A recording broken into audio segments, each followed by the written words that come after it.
Hello, Kate. Hello. I understand that you work in philosophical counseling, and that one thing that you sometimes do in your philosophical counseling work is you incorporate ideas, you use ideas that are from the philosophical literature. So I wonder if you could share with us an example of how you use these ideas in the counseling. Well, for example, at one time when I was speaking to a client about his situation, he was struggling with having a brain tumor. And this meant that he had to drop out of college. And he was severely limited in terms of transportation and things that he could do, and also his attention span. He was a very intellectually active man and spent a lot of time in the library reading, and he actually discovered some philosophical sources that I was able to expand upon with him and appreciate. At one point, he was reading a book by a woman who had written about military life and how important Stoicism was in military life. And he was very excited then to learn more about Stoicism and how that could apply to his condition. And so that was wonderful for me because I was able to talk to him much more about the key tenet of Stoicism, which is to control what you can control and let go of what you cannot control. Did you use a particular philosopher? Well, the typical text is Epitteto, but I find with clients, especially in his case, he was reading some good, sophisticated secondary sources. So, I pointed him to Epitteto, but who was well interpreted by this other author. So we were able to discuss, the simple meaning of his words. And it was I think he said he found it very helpful because part of it was, would he ever be able to achieve his goals in life? And one of the primary life lessons offered by Stoicism, as understood by Epitteto, is,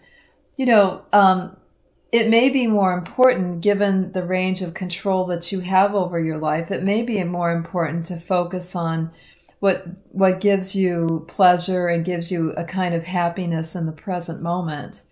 And that, you might arrive at that after analyzing the limitations and constraints that are put on your life.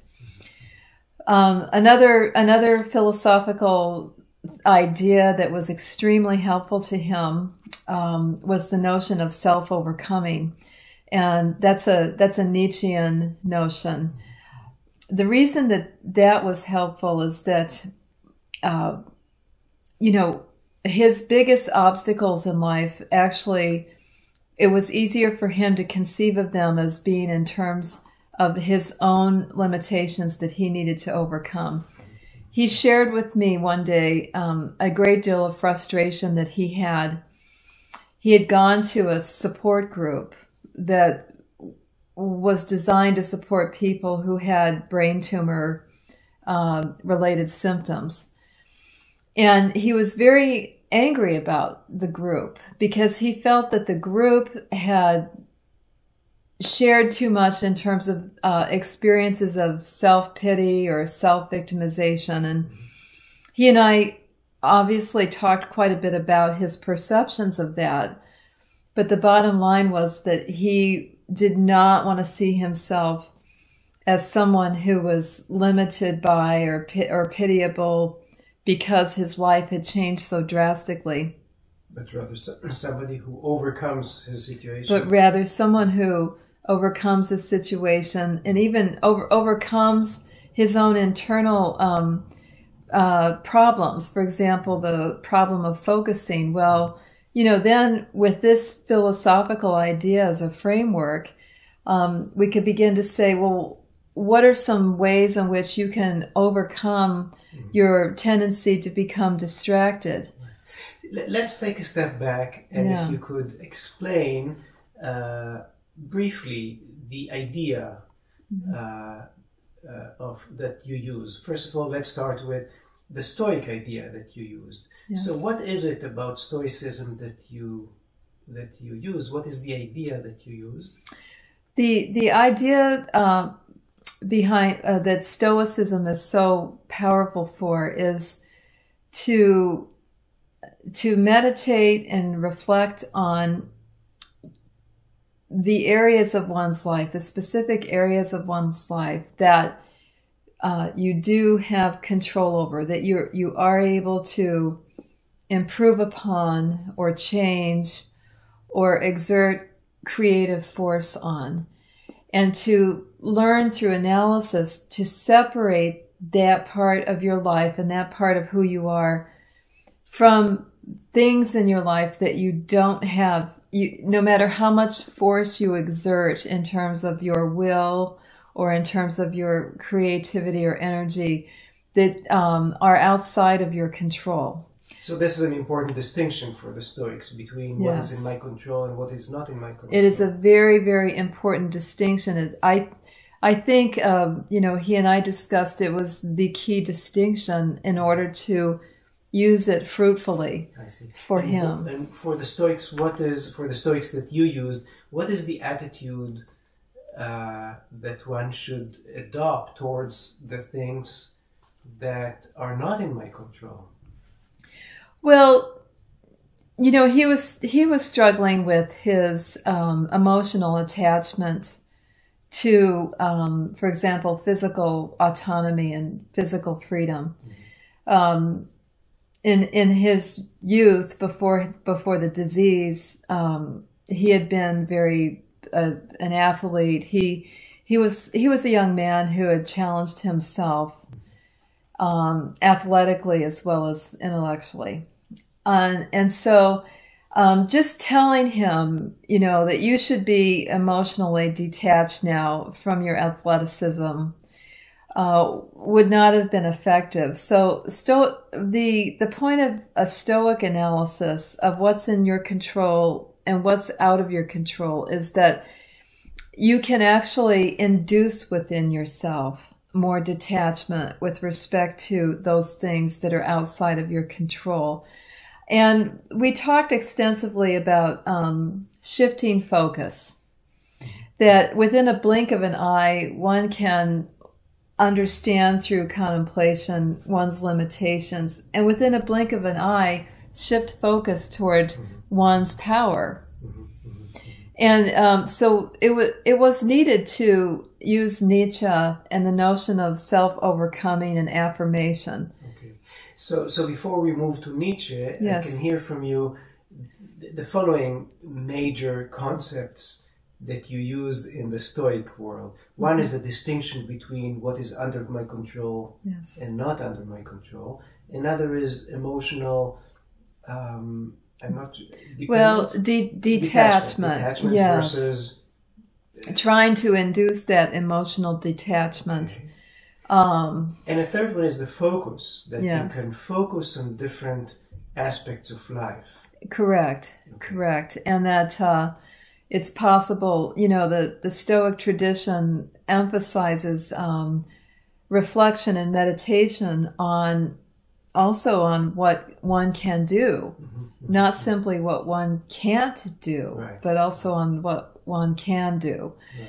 And it's not so hard to focus on what one can do, or this is what we talked about, that all this agony and sadness and all the emotionally attached focus that we have on our limitations just wastes energy for the energy one can put toward things that we are able to change.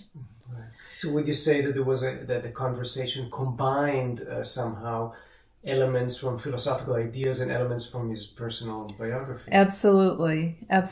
And also followed his own, because he really was a very creative person. He is a very creative person. So he things became constructive between the two of us when I finally understood that he could lead these sessions. And so I would give him ideas, and I would say, well, I realized, well, he spent plenty of time at the library. And I would say, why don't you go look this up and let me know what you think next time we meet? Well, this seems interesting to you. Why don't you, when we come back, why don't you begin the session for us? Once he realized he would be leading the sessions, it was very productive. He retained his interest in Nietzsche and Stoicism. So one of the productive moments for our sessions was when it came together where his understanding of his situation was, it would be counterproductive for him to set long-term goals. And that, as a matter of fact, his efforts to set long-term goals was part of what was getting him down. Because the nature of the disease he was dealing with, not because of impending mortality, which actually he had a benign tumor, he explained, but because it was debilitating him from setting long-term goals. So we talked about the notion of affirmation of the present, control over what we have control over, the way in which one's experience of one's life can deepen in the present, rather than to have a horizontal movement towards some kind of linear future. We discussed those models of time, and he handled that very well. And it fit with Stoicism and the Nietzsche's notion of the eternal return of the same, where we just focused on affirmation of the present. And it relieved him. I mean, and so he told me he felt relieved of many of his preoccupations, and he felt ready to get on with his life, to focus on the deep present.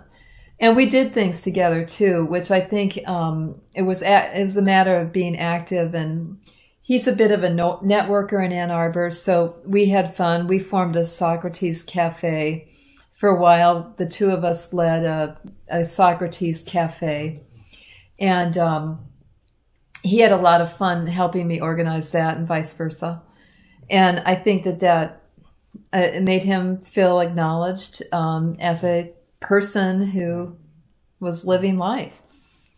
Good. Very interesting. Thank you, Kate. Yes.